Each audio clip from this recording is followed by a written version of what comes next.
What's up, duelists? It's Alan C. Pennington. I know I haven't made a video in a while, but I'm here to give you some insight on the ban list. I've already seen a lot of other people offer their opinions, but I've consistently noticed that my opinions are better than everyone else's. I'm often one to have the sick insider info, and this is no exception. I've got the ban list here, and today I'm going to give you Konami's actual reasoning for their changes to the Forbidden/Limited list. This is all 100% true, no bullshit, no trolling. I'm not going to cover every card, just the big changes. So to start, let's look at the cards they banned. As we all know, Konami is all about efficiency when they run their events. Konami has told me that their reason for banning Trap Death Shoot actually has nothing to do with its power level at all. Rather, they're getting tired of players asking judges whether they can activate a quick play spell before their opponent Death Shoots in their draw phase. So to save the time of all the judges at a YCS and make the event run more smoothly, Trap Death Shoot was banned in order to avoid the issue. Next we have Trishula, Dragon of the Ice Barrier. Konami has told me that they have very little faith in their R&D department, and they believe that there will always be a way to make 5 Trishulas no matter what. They thought banning Fishborg Blaster would solve the problem, but surely enough, Infernities proved to be able to make 5 anyways. Their second reason for banning Trishula has to do with the fact that they want to discourage the use of synchros and push the Exceed monsters to sell their new products. They were actually considering just banning every synchro, but in the end decided that was a bit too drastic. And now for the greatest mystery of all, Glow Up Bulb and Spore. An undisclosed Konami official has told me that 2 of Julia Hedberg's cats died from eating a poinsettia plant over the winter holidays. In her grief, Julie insisted to Konami that 2 plant monsters needed to be banned to avenge her dead cats. Women and their emotions. Konami has also expressed to me how they want the player base to feel like they care more about competitive play. In the eyes of the competitive community, Konami feels that they are very misunderstood. So to prove that they understand that Yu-Gi-Oh! Is meant to be a competitive game, they decided to leave all of the Tier 1 decks completely untouched and destroy all of the Tier 2 decks. TGs, gone. Agents, gone.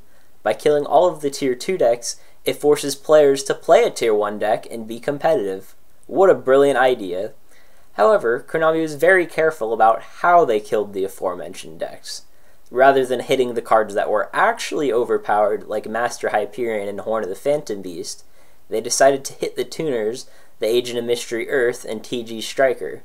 That way, they could kill 2 birds with 1 stone by furthering their anti-synchro agenda as well as their anti-Tier 2 agenda. There was one Tier 2 deck to escape the ban list, however, and that was Dark World, but there's a reason for that too. Konami told me that they were considering doing something like semi-limiting Gates of the Dark World, or possibly even Grapha himself. But as you know, Grapha actually writes for Konami's article website. Grapha threatened to quit writing articles in the event that any part of his Dark World army was threatened by the ban list. Konami knows that Grapha is the only writer on their site whose content is actually worth reading, so they backed off that idea very quickly. And now for Reborn Tengu. This is a guy who needs to be put in the correct context.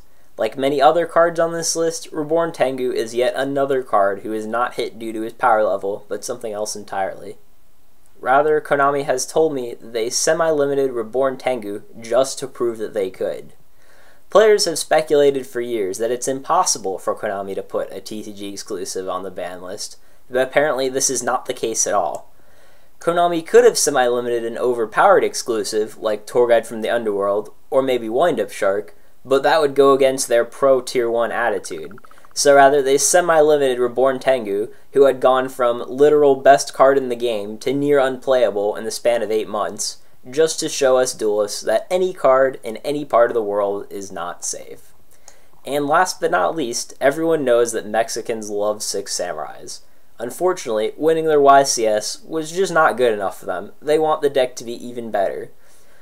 So Konami told me that the Mexican duelists proposed them a deal. They would send Konami of Japan tacos at a discounted price in exchange for Smoke Signal being put at 2. Konami gladly accepted their offer. Now I know this is a lot to take in, so just to recap everything said in today's video. Death Shoot was banned to help judges, Trishula was banned because their R&D department sucks, Spore and Glow Up Bulb were banned because Julia's cats died, All of the Tier 2 decks were hurt instead of the Tier 1 decks to support the competitive player base. Dark World is untouched because Grafa threatened to quit. Reborn Tengu is put at 2 because they can. And Xian Smoke Signal is at 2 because tacos are delicious. That's all for today, guys. Remember, not everyone can be a master.